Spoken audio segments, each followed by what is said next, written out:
YCP అధినేత జగన్ తో కలిసి ఉన్న అలీ ఫోటో ఒకటి బయటకు వచ్చింది. అప్పటి నుంచి అలీపై రకరకాల వార్తలు వస్తున్నాయి. ఆయన వైసీపీలో చేరబోతున్నారంటూ సోషల్ మీడియాలో పెద్ద ఎత్తున ప్రచారం సాగింది. ఆ వార్తలు కొనసాగుతుండగానే ఆయన టీడీపీ అధినేత చంద్రబాబు నాయుడు, జనసేన అధినేత పవన్ తోనూ భేటీ అయ్యారు. దీంతో సినీ నటుడు అలీ రాజకీయ క్రీడ ఏమిటో అర్థం కాకుండా ఉంది.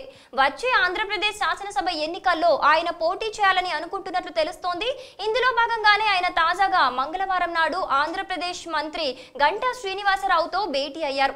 ఆయన గుంటూరు 1 సీటును ఆశిస్తున్నట్లు చెబుతున్నారు. ఆ సీటును తనకు కేటాయిస్తే తెలుగుదేశం పార్టీలో క్రియాశీల పాత్ర పోషిస్తానని ఆయన ముఖ్యమంత్రి నారా చంద్రబాబు నాయుడుకి చెప్పారు. అయితే చంద్రబాబు ఏం చెప్పారో తెలియదు కానీ ఆయన తాజాగా గంటా శ్రీనివాసరావును కలిశారు. జనసేన అధినేత పవన్ కళ్యాణ్ తోనూ, వైసీపీ అధినేత జగన్ తోనూ ఆలీ ఇంతకు ముందు భేటీ అయ్యారు. గుంటూరు శాసనసభ స్థానాన్ని తనకు కేటాయించాలని ఆయన వారిని కూడా కోరి చివరకు చంద్రబాబు నాయుడిని కలిసినట్లు చెబుతున్నారు. చివరకు ఆయన ఏ పార్టీలో చేరుతారో తెలియని అయోమయ పరిస్థితి ఏర్పడింది. అయితే గుంటూరు సీటు విషయంలో టీడీపీ నుంచి సానుకూల స్పందన వచ్చినట్లు అలీ అనుచరులు చెబుతున్నారు.